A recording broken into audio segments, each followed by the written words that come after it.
Today we're going to be talking about what is an ETF, what is an index, what are QQQ and SPY, and why we use them as benchmark for the Black Swan Index. Let's dive into it. Here we are in Investopedia.com. It is full with financial information and financial definitions, so if at any point you have any doubt, you can always check it out. We leave the definition of Investopedia about an ETF, so if you ever want to pause the video and read it calmly, then you're more than welcome to do it. Let's break down the definition of an ETF. An ETF stands for Exchange Traded Fund, and it is a financial instrument, financial vehicle, security. For those that do not know, all of those words mean the same. And it tracks an asset, usually an index. It's not mandatory, but usually that's what it tracks. Why are ETFs so special? Well, one of the most important qualities that it has is that it can be traded the same way as a stock is traded during market hours. Remember that there are different markets. We have, for example, the New York Exchange in the US, Nasdaq also in the US, the Shanghai market in China, Euronext in Europe, and many other markets around the world. This quality makes ETF different than mutual funds. Whereas an ETF, the price changes during market hours, mutual funds are not able to do that. Mutual fund price will change after the market close, when they recalculate their NAV, which is the net asset value. And for those that do not know much about mutual funds, we will make in other videos in the future. Now that we understand what ETFs are, we can dig in and check QQQ.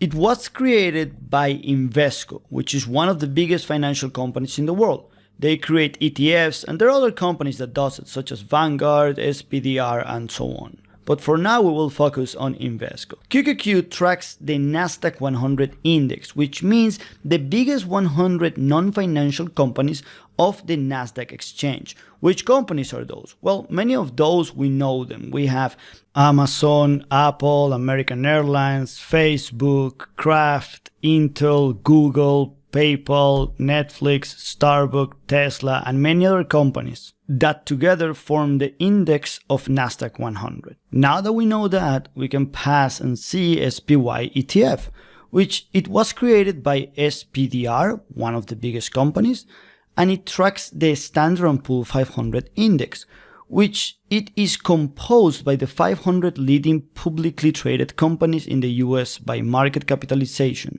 That means the 500 biggest ones, but they are in a weighted index, which means that their percentage is different. So if we see the 10 top holdings of the SPY ETF, we can have Apple at a 6%, Microsoft at 5.98%. Those two companies were as well in the Nasdaq 100 index. Last but not least, in our fund, we have XLE, which is created also by SPDR, and it tracks a market cap weighted index of the US energy companies inside of the S&P 500. We don't use it as a benchmark because it does not represent the economy as itself, whereas the QQQ and the ETF are the two biggest ETFs, or at least the most well known, and they do compose different sectors in the economy, so can be used as a benchmark.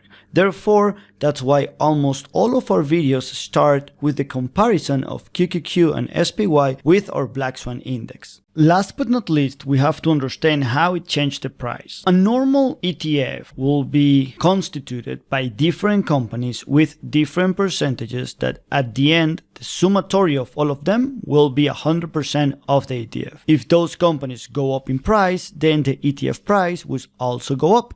And if those companies' price goes down, then the ETF price also goes down. In conclusion, an ETF is no more than a basket of stocks that you're buying at the same time. They could represent an index of technology, one of oil, one of the whole economy of a whole country or a continent. Whatever it is, an ETF will help you diversify, but do not believe that all ETFs are the same or that all of them are safe. You must do your research before you invest on one. If you liked this video, please don't forget to like, subscribe, and check more of our videos on our daily analysis of stocks. Thank you very much and see you next time.